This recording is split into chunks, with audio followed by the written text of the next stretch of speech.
A literal building, a hippo with jiggle physics, and an old man Jiggle physics. Somebody get me that Rule 34. All right, I need it. I know Chuck E. Cheese had lore to it, but apparently it might be like Five Nights at Freddy. Who knows? Mind you, I was a Chuck E. Cheese demon as a kid. Birthday, take me to Chuck E. Cheese. Give me my 50 tokens. We balling, okay? We balling. And they got some good pizza. I don't care what no one say. I don't care if it's recycled. That pizza was smacking, okay? Let's hop into this.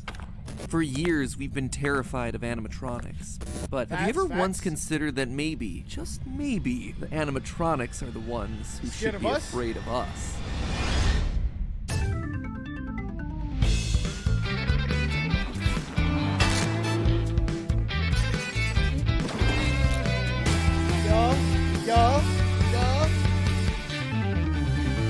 Hello, Internet. Welcome to Food Theory, the show that knows that you can't spell animatronic without P-I-Z-Z-A. Hold on. In case you're new here, let me... Ain't no P in animatronics, big fella. Catch you up. I like pizza, I like animatronics, and I like murder. All right, probably should have phrased that last one better, but you know what? We're just gonna roll with it. Anyway, there's a natural order to the universe that says whenever robotic animals are inside a dining establishment, horrible tragedy shall follow. Enter Chuck E. Cheese. Since opening back in 1977, Chuck E. Cheese has been the fever dream of kids everywhere. The place is basically a 6-year-old's equivalent of having a birthday in Vegas. Another round of sodas over here, because somebody just set a new high score in Whack-a-Frog, and I am rolling it. Bro, what game at Chuck E. Cheese was y'all's go to?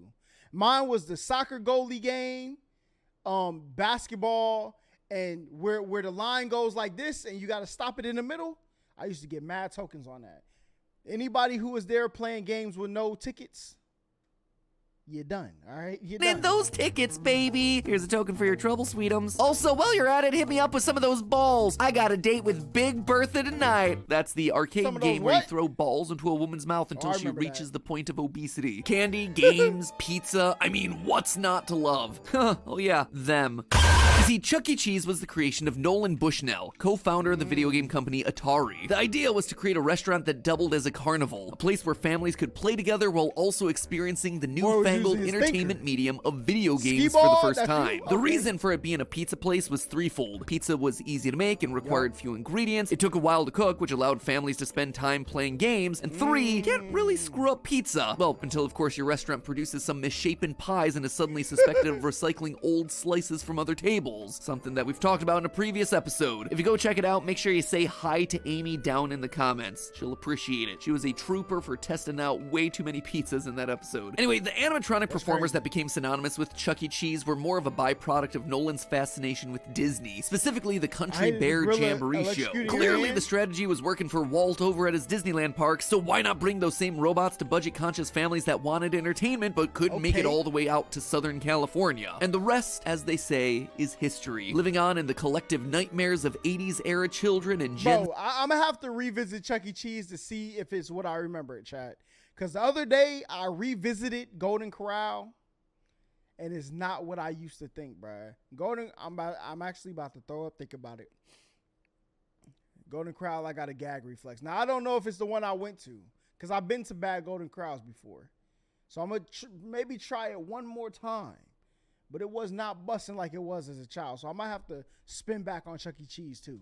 Indie horror games. Eventually, home video game consoles as well as the lackluster, potentially recycled pizza got the better of the franchise, and it went bankrupt in 2020, nearly $1 billion in debt. I think most of us are aware of at least some part of that story, right? But what I think you may not know is the lore of these characters, because there is lore, and let me tell you, it is dark. For years, we've been talking about how scary Chuck E. Cheese is, but in reality, Chucky isn't the one on stage that you should be most afraid of. In fact, once you know the real story, it's clear that Chucky is the actual victim here. A literal hostage that's being forced to stand up on stage and perform. And when he stops, he dies. So grab a napkin and start dabbing up the excess grease off your misshapen pizza. Oh, bruh, and every time you went to Chuck E. Cheese, you had to get in a little car that took your picture Take that home, bruh. I tell you the tragic Back tale in of the Chucky days. and the man who's murdering his co-stars. Our story begins with a coyote. You see, Nolan Bushnell's Family Carnival restaurant wasn't always meant to have a rodent as their mascot. As the story goes, the main mascot was originally meant to be a coyote, but when Bushnell learned that the costume that he had bought for his main character was actually that of a rat, well, he had to do some quick thinking. He decided to rebrand the entire thing from Coyote Pizza to Rick Rat's Pizza. Now, obviously that's gonna cause you a couple of problems since, I don't know about you, but most restaurants don't really want to associate with rats. So his marketing team suggested doing something that they thought might be a bit more appealing to hungry customers. Chuck E. Cheese. Sure, he's still a rat, but now at least they're not throwing the fact that he's a disease-ridden rodent in your face. Apparently they went with Chuck E. Cheese. Bro, the ball pits,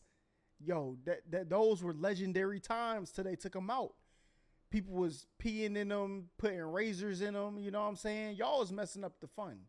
Because I was in the ball pit going crazy. This is the name because it forced people to smile when they said it. And let's be honest, forcing a smile is about as much happiness as you're gonna find in this place anyway, so good call! It's also worth noting that Chucky didn't start off as the hip skateboarding mouse that he is today. Instead, he was a rat from New Jersey, smoking a cigar and roasting the other members of the animatronic cast. A collection of characters that feels so random it was like they were playing a drunken game of Mad Libs. You have yourself a chef, a dog, a pig, alright, all that makes sense, but also a purple alien, the moon, a lineup of singing mops, a literal building, a hippo with jiggle physics, and an old man known with jiggle physics. Somebody get me that Rule 34. All right, I need it. I don't even know the character's name, but we need to see it. You know what I'm saying? Ah, man, listen, I'm gonna be on some list on the internet so soon.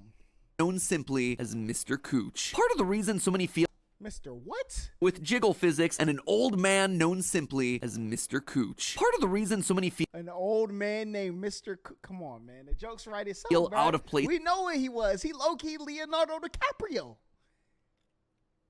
And listen, don't worry about it. If you over 26, you won't get the joke.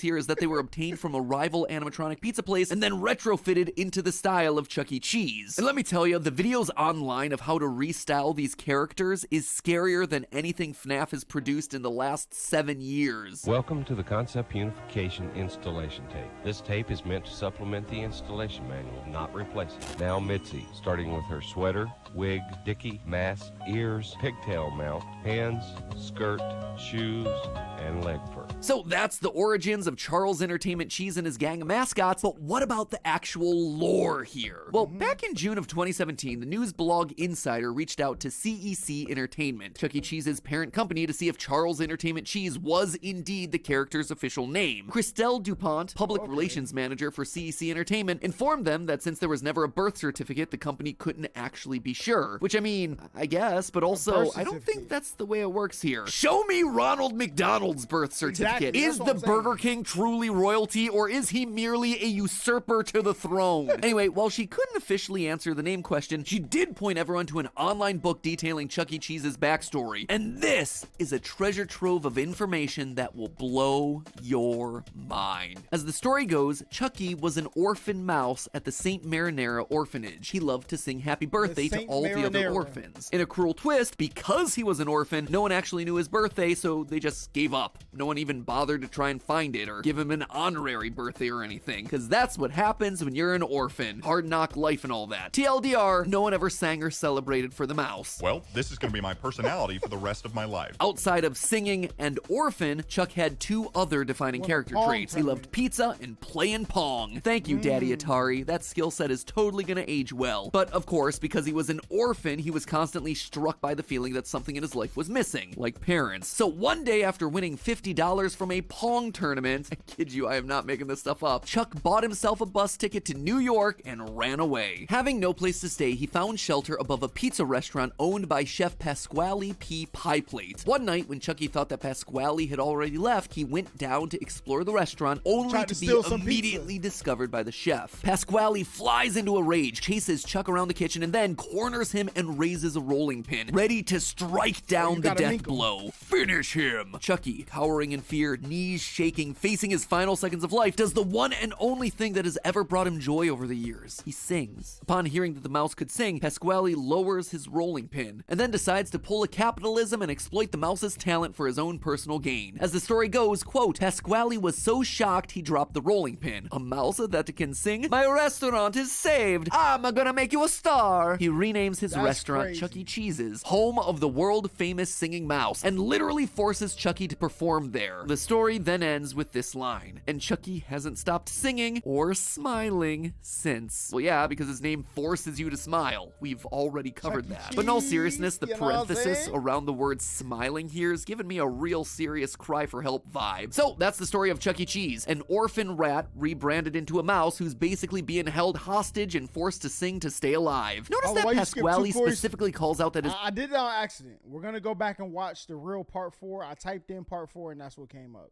So that's what happened with that. restaurant is saved after hearing Chuck E. Cheese sing, meaning that it was already on its way out. Chucky was Pasquale's meal ticket. After Bro, see, that's the thing. When you come in and you save somebody from their situation, they can't just enslave you to the work. All right? Yeah, I came here to help.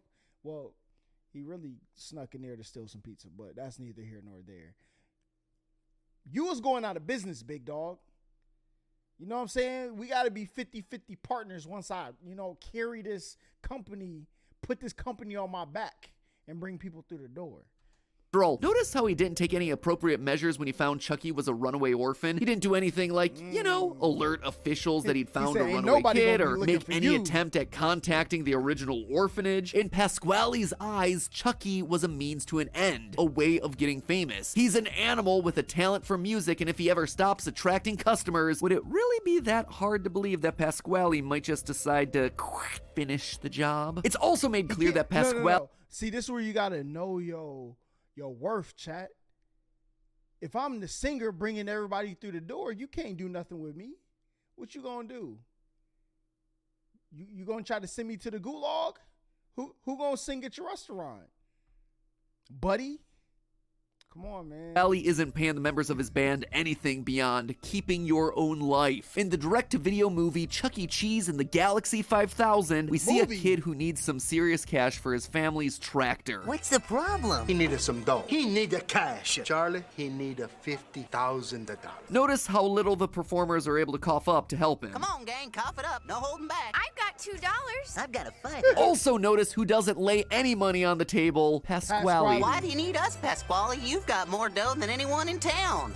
They even make mention that the performers could get jobs to help them earn money, meaning that standing up on stage performing under Pasquale's rule doesn't pay. How are we going to get that kind of money? We could all get jobs. I saw a help wanted sign down at the Chicken Palace. It's here that we get this gem. Bro, listen, you gotta revolt. It's 6 of y'all, 1 of him. Okay? Get Mr. Cooch and old lady with the jiggle physics, add them to the team, and give that man the Moonka Monka special. Boy, ain't no way. Of information. Pasquale, do you have any ideas on how we can come up with $50,000 for Charlie's aunt and uncle? You could pay him a fair wage. That's an idea. I'm glad you asked that question, Chucky. In a few days, a big races are gonna take a place. The Galaxy 5000 is an interplanetary race on the planet Orion. They can participate in a dangerous intergalactic space race. Didn't see that one coming, did ya? And despite it being dangerous, Pasquale is more than eager to sign him up for it. Now, talking about just this movie alone would merit its own video. Let's just say that everyone is very excited to be hanging out with each other. Chickens with mice, mice with humans, humans with multiple humans. Hold on. Was this like FurryCon back in the day? Let me find out Chuck E. Cheese done unlock some lifestyle. Chickens with multiple humans. The adult time relations between characters is a bigger plot point than you'd expect for a badly CGI'd film extension to a children's restaurant mascot. Ooh, Chucky. Race car drivers are so cool. Get it. Fair and square. No, I've got it. I'd appreciate it if you kept this to yourself. I didn't know that you were taken. You're like one of the guys, right? Chuck E. Cheese is getting draws off the moms, bruh. Listen, I might have to invest in a furry costume. You know what I'm saying? I see they like $3,000. About to make my investment. Helen? Oh, maybe you could say that today's race separated the mice from the men. Sorry about your little mousy friend. We like stealing his girlfriends and beating him in the races. Side note, just wanted to take a minute to point out that Jasper the dog here is reading Steinbeck's Of Mice and Men. What even is this movie? Anyway, back to the point. Pasquale is holding these innocent animals hostage and is more than willing to sacrifice their safety if it means money for him. And that's not all. He's always wiping away any evidence of his misdeeds. Remember, he's in control of the company. This is his restaurant and his business. So is it weird that 2 months after Chuck E. Cheese's orphan story came out, one that was written by Chucky himself, the restaurant's official YouTube channel releases a video showcasing the exact same story, except with one huge difference. This one paints Pasquale in a positive light. Found a place that served great pizza made by a funny chef with a mustache. His name was Pasquale. My restaurant was losing money. I was about to close my door. Chucky offered to help me out. Oh yeah? He offered to help you out? Was that before or after you threatened to bludgeon him with a rolling pin? And don't you for a minute think that this is some sort of corporate rebrand or anything. This is Pasquale actively gaslighting us and Chucky. In another video on the YouTube channel, the cast is looking at a photo album of past memories. In it, we get this. Remember that time we went to the moon, eating moon cheese. That was a really good time. Wait, we never... There we are, helping a Benjamin Franklin discover electricity. We never... It's all lies. The photo album is filled with lies. Pasquale is feeding them false memories. For now, at least. You see, I think Chucky's days are numbered. Pasquale now knows that his star mouse is becoming a liability, not only telling the dirty secrets of his backstory, but also drawing in fewer customers by the year with his singing. That's why in mid-2020, Pasquale decided to relaunch his own self-named brand, Pasquale's Pizza and Wings. It's the same food as Chuck E. Cheese, but delivered. A ghost kitchen that is owned and operated and starring him. Pasquale saw that Chucky's side of the story had the potential of bringing bad press. He knew that having his name linked to the attempted murder of everyone's favorite mouse wouldn't be so good, so Pasquale did the one thing that he could do. He used the company's platforms to release a version of the story which painted him in a better light, all while building his own personal brand on the side. And the true motive for all of— Hold up, is this real life? Or is this like a freaking what? But, well, as we see on the website for Chuck E. Cheese in Jordan, the country of Jordan, Pasquale's a man who dreams of being the best pizza maker and entertainer the world has ever seen. But for years, he's played second fiddle to the rats. No more! Chuck E. served his purpose in the beginning. He was a way for Pasquale to get famous. But now that Chuck E. Cheese's brand is known the world over, it's time for Pasquale to make his move. He knows that he can't achieve his dreams if Chuck E. stays in the picture, but he also just can't get rid of him either without people noticing. He needs a way to get out of Chuck E.'s shadow without drawing too much attention. Relaunching Pasquale's Pizza would be his only chance at branching out, a way that he could finally shake the Chuck E. Cheese moniker and make a name for himself before finally closing the curtain on the rat. I mean, let's be honest, over the years, the Chuck E. Cheese brand has had a total of 32 different members go missing from the lineup. Where'd they all go? Pasquale sure seemed in a hurry to— Chat. Oh no, this is not Pasquale's. It says Pasquale's Pizza and Pasta. I'm looking up Pasquale's right now. Pizza and wing. Where's the chat? I will. Chat, look. This is insane. There is no way. Yo, I gotta find the closest one to me. We're pulling up, and we might have to throw the hands. I ain't gonna lie. We might have to give my mans the Munka Monka special. This is crazy. To get rid of them. And isn't it weird that Helen, Jasper, and Mr. Munch didn't call out the fake memories when they were looking at that album earlier? It's because they know better. They know that they have to play along. That's how they've lasted so long. Crazy. But Chuck, he's the one calling out the mistruths. He's the one out of the loop. And pretty soon, he's gonna be cut out of a lot more than that. But hey, do you like getting free stuff just for buying things? I mean— Hey, listen, chat. I'm about to find the closest where how our story. Okay, look, chat. I brought up their About You page. It says, as Pasquale's Pizza and Wings, we believe the taste is unique to an individual. We combine fresh ingredients, bold flavors, classic pizza and wings. Where is this, chat? It's available on DoorDash, Grubhub, and Uber Eats. So I can't pull up. Oh, Our journey began in spring 2020 while CEC Entertainment had plans to launch a virtual brand. COVID quickened the process. We leveraged operational infrastructure of Chuck E. Cheese kitchens across the country to deliver our bold flavors right to your door. They're not even hiding it. This is one of the craziest stories I have ever heard in my life. As a proud Chuck E. Cheeser, we must bury Pasquale's pizza and wings. That will be my life's goal. All right.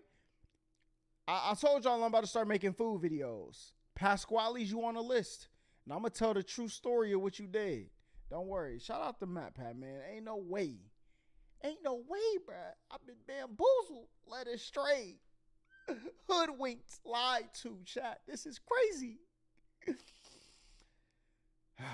WVid though, man, Pat. WVid.